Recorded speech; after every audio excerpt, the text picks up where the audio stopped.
ዳጣ ቀጣይ ክፍል። ጤና ይስጥልን። ናታን የተሰጠውን አደራ ለትንሽ ተበልቶ ነበር። ኤቢ እንደፈኮረችው ናታን ያስቀመጠችበት ቦታ በማየት ገብታ ደብዳቤውን አግኝታለች። ዳጣና ናታን ደብዳቤውን የተሰጠውን አደራ ለማየት ሳሎን ላይ ቁጭ ብሎ ነበር። ታዲያ ኤቢ ተደብቃ እያየቻቸው ነበር። ናታንም ቀጥታ ወደ ክፍሉ ገባ። ኤቢ እንደምትከተሉና መቼም ቢሆን እንደማትለቁ ያውቃል። ነገር ግን እሷ እያየች በር ከፍታ በድንጋጤ ይሆን አላውቅም ፊት ለፊቷ አስቀምጧል። ናታን በመጀመሪያ ቀን ኤቢ ደብዳቤውን ፈልጋ እንደገባች ያውቃል። ነገር ግን በተለይ አደራ ነው። እንኳን ሌላ ሰው አንተ ራስህ ምን እንደሆነ ውስጡን ከፍቶ እንዳታይ አደራህን ብለዋለች ሰላም። ታዲያ ኤቢ ናታን ተልኮ ማርታ ከላከችበት ተመልሶ ስትመጣ ዳጣና ማርታ ናቸው ሳሎን ላይ ቁጭ ብሎ ሲያወሩ የነበረ። እሱም ትዝ አለና ልክ እንደገባ ኤቢ የት ሄዳ ነው ብሎ ጠየቀ። ዳጣም አሁን ወደ አንተ ክፍል ሄዳለች በማለት ነገረችው። እሱም እየከነፈ ወደ ክፍሉ ቀጥ ብሎ ሲሄድ ኤቢ ደብዳቤውን አግኝታ ከፍታ ለማየት እየታገለች ነበር። ምክንያቱም ሰላም ደብዳቤውን በጥንቃቄ አስቀምጣ አሽጋ ነው ለናታን የሰጠችው። ስለዚህ ለመክፈት ትንሽ አቆያት። ታዲያ ናታንም ገባባት። ልክ እንዳያት ደብዳቤውን ይዛለች። እሱም ከመጣላታችን በፊት ደብዳቤውን ስጪኝ ብሏታል። ታዲያ ድምጻቸውን ከፍ አድርጎ ሲያወሩ ዳጣና ማርታ ይሰማሉ። ማርታ ግን ድምጻቸው ስትሰማ እነዚህ ልጆች ምን ሆኖ ነው በማለት ተነስታ ልትሄድ ፈለገች።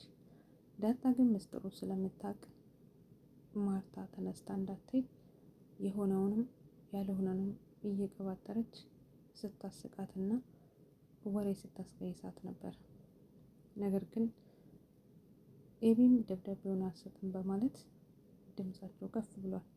አስገድጄ ሳልቀበልሽ እንድትሰጭኝ እያለ መጨረሻ ላይም አልቀራም በግድ ልቀበላት ናታን ድምጿን ከፍ አድርጋ ጮኸች። ኤቢ እነዚህ ልጆች ምን ሆኖ ነው በማለት ማርታ እየሮጠች ገባች። ስገባ ደብዳቤውን እንደያዘች ወደ እናቷ ሮጠች። ታዲያ ናታንም ሰላም የሰጠችኝ ደብዳቤ ነው ተቀበያት ብሎ ለማርታ ነገራት። እሷም የሰው አደራ ተከፍቶ አይታይም በማለት ደብዳቤውን ቀምታት ወደ ሳሎን ተመለሰች። በስተመጨረሻም ለማን ነው ምንድን ነው የተሰጠው ብላ ብትጠይቅ እኔም አላየሁትም ደብዳቤውን ግን የሰጠችኝ ለኔ ነው ብሎ ናታን መለሰላት። ኤቢም እንደተለመደ ውሸቱን ነው ይሄ ነገር ማየት አለብን አለች። ማርታ ግን አይታይም። በስተመጨረሻም ማርታ ተቀበለቻቸው፣ ሂዱ አለቻቸው። እዛም ወደ ክፍሏ ገባች። ለመክፈት ከውሃ ጋር ሆኖ ለማየት ፈልጎ ግን ማርታ የሰው አደራስ ምን ቢሆንስ እያለች መጨረሻ ግን ከፍታ ለማየት ተገደደች። ነገር ግን ደረጃ አጋጣሚ መጣ። ዳጣና ናታን ተጨንቋሉ። አደራ በለው እያለ ናታንም በስተመጨረሻ ምንድና ዘዴ ተፈጥሬ ተቀበል ብለዋለች ዳጣ። ደረጀ ከመጣ ደረጀ አንተ እስከምትመጣ ነበር ይሄ ደብዳቤ ነው የምን ደብዳቤ ነው በማለት እሱም ጮኸ። ነገር ግን እኔ ከፍቼ አላየሁትም። ናታን ሰላም የምን ደብዳቤ እንደሆነ አላውቅም ሰጥተዋለች ስለዚህ እያወሽ እንዴት እንዳላወቀ ትሆኛለሽ? እንዴት የሰው ደብዳቤ ይታያል? በማለት ደረጀ በጣም ተቆጣ። ማርታ ግን ደሬ ምን ሆነ ነው? እኔ እኮ ደብዳቤውን አላየሁትም፣ ተቀብያቸው አንተ እስክትመጣ ድረስ እየጠበቅኩ ነው በማለት መለሰች። ደረጀም ቆጣ ቆጣ አለ። ማርታ ግራ ገባት። አሁንስ ደረጀ በራሱ ጊዜ ማርታ እንድትነቃ እያደረጋት ነው። ምክንያቱም የሆነ ነገር ሲባል አስቀድሞ ይደነግጣል፣ ቁጣ ቀጣው ይላል፣ ይቆጣል። ስለዚህ ማርታ መንቃቷ አይቀርም መጨረሻ ላይ።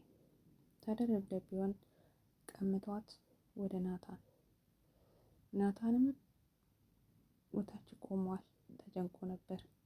ደብዳቤውን ደረጀ እጅ ሲያገኝ አባዬ እባክህን እሱን ነገር ስጠኝ፣ አደራ ነው የተሰጠኝ፣ እኔም ደብዳቤውን አላየሁትም፣ ነገር ግን ስጠኝ እባክህ አስቸግር አላውቅም በማለት ጠየቀ። ደረጀም አይ ይሄ ደብዳቤ እኔ ጋር ይቀመጥ፣ ለምንድን ነው የሰጠች? ምንድን ነው የሰጠች? ለማን ልሰጥ ነው ብሎ ጠየቀ። እሱም ለዳጣ እንድትሰጥልኝ ብላ ነው የሰጠችኝ በማለት መለሰለት። እንደዛ ከሆነ ደብዳቤ እኔ ጋር መቀመጥ አለበት አለ ደረጀ። አንተስ ከፍተህ አይተሃል ወይ? አይ እኔ ከፍቼ አላየሁትም፣ አንተም ብትሆን ደብዳቤን እንዳታይ ብለኛለች። እኔ በህይወት ከሌለው ብቻ ለዳጣ እንድትሰጣት ነው ያለችኝ በማለት መለሰ። እንደዛ እስከሆነ ዳጣ ደብዳቤውን ከማየትና ከመስጠት በፊት ሰላም ስጣት ስትል አስቀድሜ ለኔ ንገረኝ ብሎታል ደረጀ። ታዲያ ናታንም እሺ ብሏል። ደረጀ ቃልን ጠብቅ በማለት ደብዳቤውን ለናታን መልሶለታል። ምናልባት ኤቢ ዳግመኛ ደብዳቤውን ፈልጋ ካላገኘችው፣ ምክንያቱም ናታን ፊት ለፊቷን ያስቀመጠላት የሰው አደራ እንዴት ይዘነጋል? አሁንም ደግሞ ቤቱ ለራሱ ትንሽ ናት፣ ናታን የት ያስቀምጣል? ምናልባት ከቤት ውጭ ካላስቀመጠ በስተቀር። ስለዚህ እንዳጣ በቀላሉ በደብዳቤ መሰረት እናቷ ማን እንደሆነች ትረዳለች ብዬ ነበር። ነገር ግን አሁን ዳጣም እናቷ ማን እንደሆነች የምታውቅ አይመስለኝም።